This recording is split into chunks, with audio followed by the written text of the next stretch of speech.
I'm going to live here with my eldest son, his wife, and my grandchild."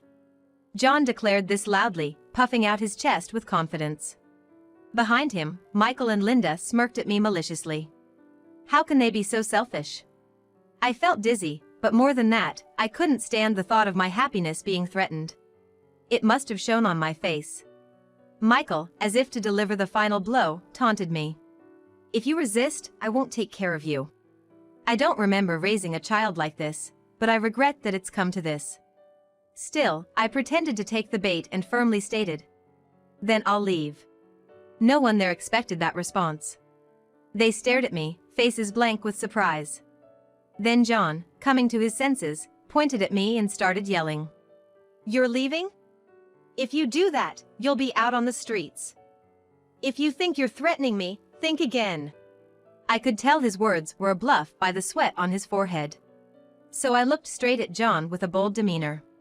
"My name is Emma Young, a 53-year-old remote worker. I met John, my husband, when I started working and married him after several years of dating. Shortly after we got married, I got pregnant and had a healthy boy, Michael. Michael is now married and has a child of his own. John used to be very kind, always caring for me. But a few years after our marriage, his attitude began to change. After quitting my job to become a full-time homemaker following childbirth, John's treatment of me grew colder, and I was often treated harshly. I considered divorce several times, but couldn't decide because Michael was still a baby. I thought raising a child needed cooperation, but that ideal was quickly shattered. If Michael cried at night, John would click his tongue, and if I couldn't prepare his breakfast due to lack of sleep, he would yell at me early in the morning. Despite this, I couldn't help but look forward to seeing Michael grow up. When Michael began to understand things, it was a joy to see who he would call first, me or John. I won that small battle. Knowing this, John started to engage more with Michael. For example, he would entertain Michael while I cooked, or he would willingly bathe him. As a result of John's continued indulgence, Michael, contrary to my hopes, began to mimic John's behavior. Once Michael could do things on his own, he became more mischievous. When I scolded him, he would retort with John's words. When Michael didn't clean up his toys after playing, I told him to tidy up, and he snapped back. "Shut up! If you want it cleaned up so badly, ask more nicely." Then, after I properly scolded him face to face, he would clean up with a disgruntled face, but soon he'd be back to his old ways.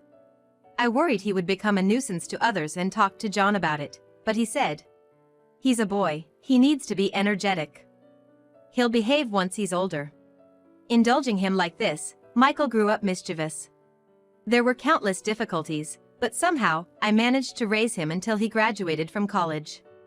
It seemed like neither John nor Michael understood my struggles, and I felt burdened with unreasonable feelings as Michael started living alone.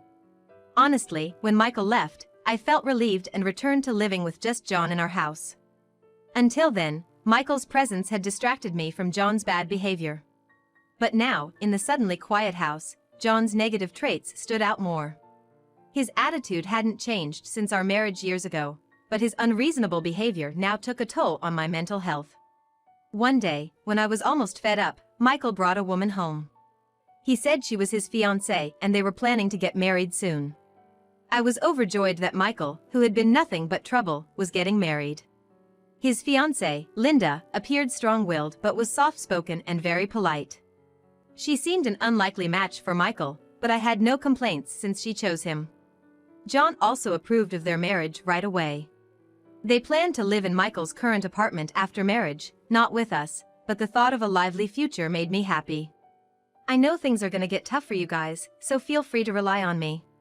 They had both been living alone until now, but they would be living together from now on.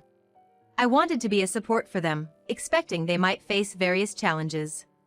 But after they got married, they frequently visited, taking over the living room from morning till night, joining us for shopping only to add unnecessary items to the cart and leave me to pay. I started to feel fed up with Michael and Linda's behavior. Then, when Michael and Linda, who used to frequent our house, suddenly stopped visiting, I received a surprising call. "Hey, listen to this. We're having a baby." Michael sounded ecstatic over the phone. John and I congratulated them on their first grandchild. Good job, Michael. So, when's the baby due? What? Didn't you hear me? The baby's here, that's why I'm calling from the hospital. It turned out Michael was announcing not a pregnancy, but the birth of their child. Shocked, we rushed to the hospital to see our grandchild. After that whirlwind of events, Michael and Linda started visiting often again. It was great seeing my grandchild, but they would leave me with the baby and go out. And to top it off, they'd say, "Emma, the baby's fine with just milk, thanks." Yeah, lucky to have you, Mom. It's great to have someone to leave the baby with when we go out. They'd laugh as they left me with the baby. Actually, I had started working from home around that time. When Michael brought Linda over, I proposed to John that we leave this house. What are you talking about? If we do that, where will we live? John complained immediately, but I quickly countered with a new proposal. Let's build a new house. Don't worry, I'll also work from home. My parents are getting older, and I'm thinking of living with them. Let's give this house to Michael and Linda, and we can live in a new one. Living together would mean we'd need a house of a certain size and layout, but I convinced him that by combining his income and mine, we could reach our goal. Reluctantly, he agreed, and I began working from home right away. Even when I was tasked with caring for my grandchild or dealing with John's unreasonable outbursts, I never missed a day of work. During these times, the moment finally came to realize my dream. John, albeit reluctantly, agreed to save money for a new house to live with my parents. He wouldn't cooperate unless I pushed him, and I faced more unreasonable behavior. But reaching our goal made all that seem insignificant. John, we've finally reached our goal. I'm going to see my parents now to discuss moving forward. I had been talking to John about the new house, but now I could have a proper discussion with my parents involved. Leaving a grumbling John behind, I headed to my parents' place. Despite multiple intrusions from Michael and Linda, just the thought of living soon in a new house with my parents brightened my mood. My work was going well, and I was finally able to purchase the house I had always wanted. I reported this to John, looking forward to the day of the handover. Then, on the day of the handover, as I was about to step into the house, excited, a moving truck suddenly stopped by. Stunned, I watched as the movers began unloading. And I hurriedly stopped them. I hadn't heard of such arrangements, and neither our nor my parents' belongings had been moved in yet.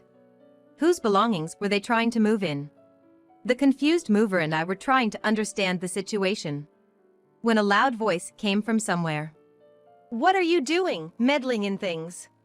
The voice belonged to John, and as I turned around, relieved to hear him, I realized the words were directed at me. John gestured dismissively at me as if I were a nuisance, while Michael and Linda were talking to the moving company staff. Then John came over to me and said this. "We're going to live here with our eldest son, his wife, and our grandchild." John announced this loudly, chest puffed out with confidence. Michael and Linda stood behind him, smirking at me maliciously. How could they be so selfish? I felt dizzy, but more than that, I couldn't stand the thought of my happiness being threatened. That must have shown on my face. Michael, as if to deliver the final blow, taunted me. "If you resist, I won't take care of you." I don't remember raising a child like this, but I regretted that it had come to this. Still, pretending to take the bait, I firmly stated, "Then I'll leave." No one there expected that response. They just stared at me, faces blank with surprise. Then John, coming to his senses, pointed at me and started yelling. "You're leaving? If you do that, you'll be out on the streets. If you think you're threatening me, think again." I could tell his words were a bluff by the sweat on his forehead. So I looked straight at John with a bold demeanor. However, my attitude was in vain, as John smirked, regaining his composure. "That's right, exactly. I'm supposed to be the owner of this house. Wasn't that the agreement?" Indeed, the new house was in John's name. But the purpose of building this new house was to live with my parents, and there were supposed to be other conditions too. Yet, why does John feel so entitled? When I first discussed building a new home with living with my parents in mind, John naturally brought up Michael. Going forward, It's Michael and his family who will live the longest. Wouldn't it then be better to build the new house for Michael and his family? That was a reasonable opinion, but I wanted them to achieve this on their own. So, I persistently persuaded John until he reluctantly agreed. That's why the new house was designed with as many barrier-free features as possible, geared towards my parents. Since marrying John, I hadn't spent much good time. But now that Michael is married, I should be able to live as I please. I've spent so much time on John and Michael, neglecting my parents. Now it's time to give back to them. Lost in these thoughts, I must have been glaring at John and the others. Realizing this, John mocked me. "What's with that defiant look?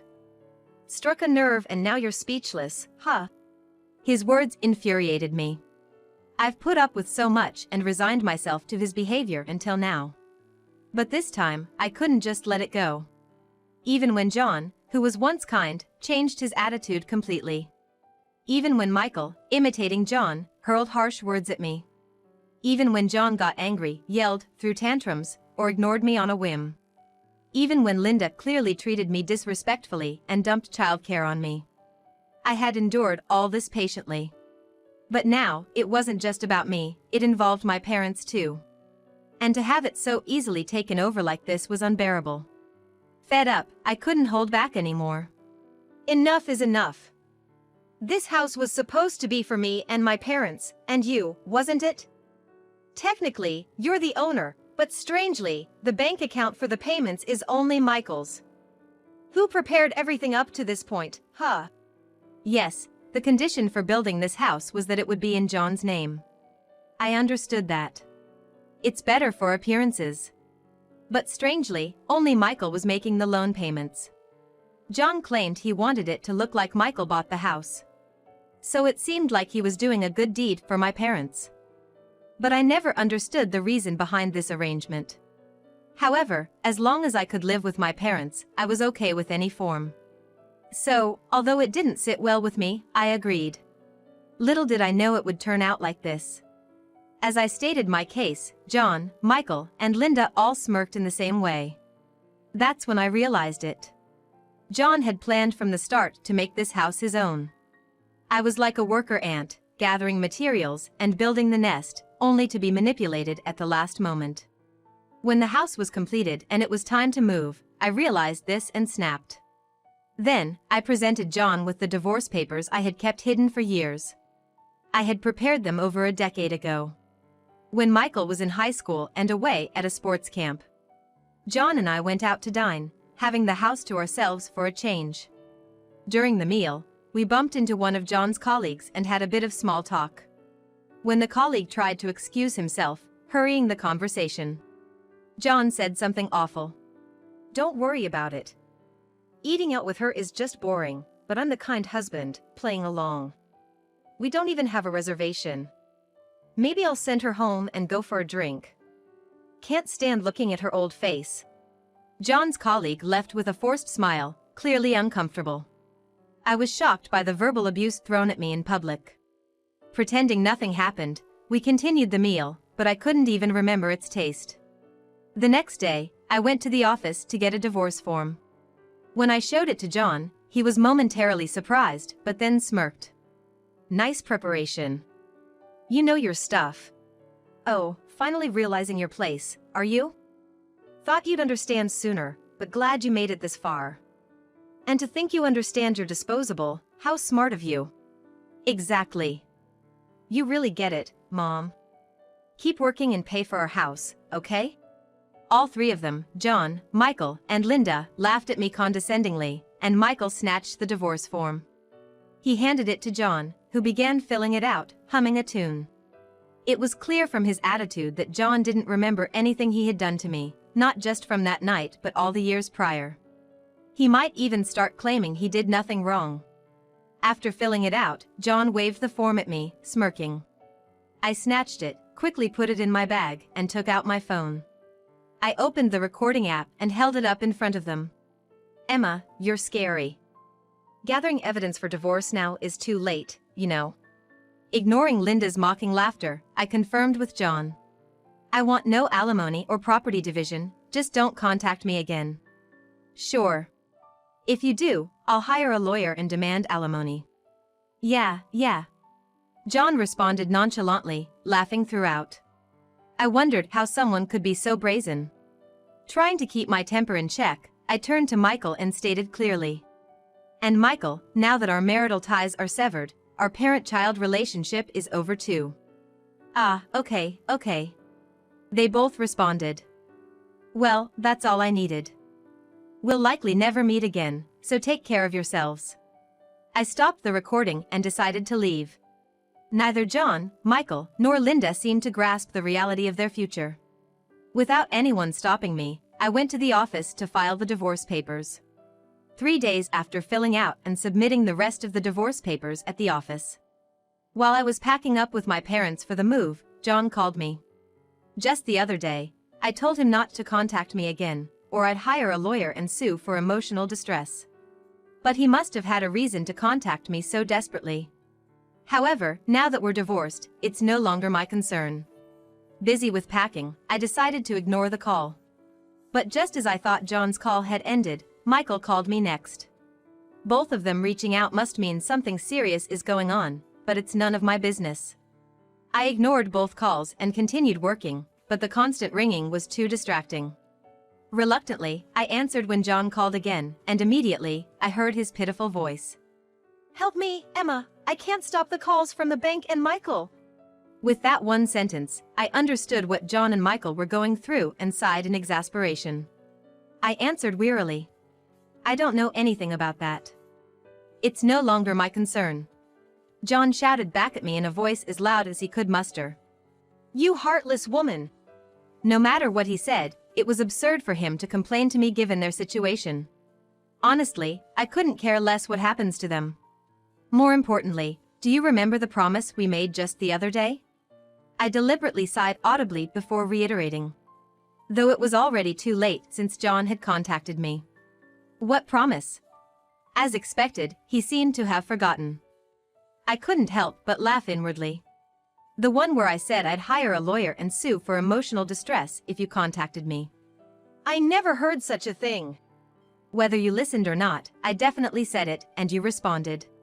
No, I didn't. I wouldn't easily agree to such nonsensical terms. John was vehemently denying it, but I had anticipated such a claim. That's why I had recorded the conversation. It's recorded, so you can't escape this. Please, forgive me. If this continues, both Michael and I will be lost. John's voice was even weaker than when he first called, pleading with me. But considering everything that's happened, there's no way I could forgive him. Absolutely not, I'm going to consult a lawyer now. I flatly rejected him, but John, who only accepts convenient truths, persisted. Let's get back together, okay? I bluntly replied to John's absurd suggestion. In your dreams. I was surprised at how cold my own voice sounded. I then hung up and blocked John's number. That should ensure no further contact from John. Feeling relieved, I was about to resume packing when my phone rang again. Wondering what it was now, I checked and saw Michael's name. I had completely forgotten in the heat of the moment with John, but Michael must also be receiving numerous calls from the bank. He seemed to be reaching out to me for help, just like John. I thought about not answering, but decided to enlighten him about society and answered the call. Mom, please help me. I keep getting these crazy calls from the bank, and Dad won't answer his phone. His voice was as pitiful as one could imagine. Having to deal with the same issue twice in one day was too much for me. So, I decided to be brief and sent him the recording before he could say anything more. Your father is that kind of person. Also, I've just sent you a recording of something important, so listen to it and understand. With that said, don't contact me again. You and I are strangers now. After hearing what I said, Michael was yelling something on the other end of the phone, but I hung up without listening. Then, just like I did with John, I blocked his number and went back to my packing. Once I finished a phase of the packing, I headed to the law office. I explained the whole situation and decided to sue John, Michael, and of course, Linda for emotional distress. To be honest, considering there's a child between Michael and Linda, I thought about going easy on them. But thinking back to what happened 3 days ago and everything before that, I just couldn't let it go. I hoped this would be a good opportunity for them to learn about the harsh realities of society. So, I didn't hold back and went through with the full claim. As a result, John was demoted and took a pay cut after this incident became known at his company. Apparently, it became so uncomfortable for him there that he resigned voluntarily. I heard from my lawyer that he's now juggling day jobs to pay the alimony. As for Michael and Linda, their schemes failing led to a huge fight. Linda even brought up divorce. But with a child to consider and unable to afford the alimony on her own, she gave up on the idea. Their home is probably as cold as ever now. I couldn't help but laugh, thinking they didn't have to follow in their father's footsteps so closely. Of course, Michael ended up getting fired due to the commotion. Now both he and Linda are working multiple jobs, sweating it out to pay the alimony. As for me, I went back to my parents' house and told them everything. We discussed what I should do next and decided I'd live with them. Together with my parents, we're now renovating the house to make it comfortable for the three of us.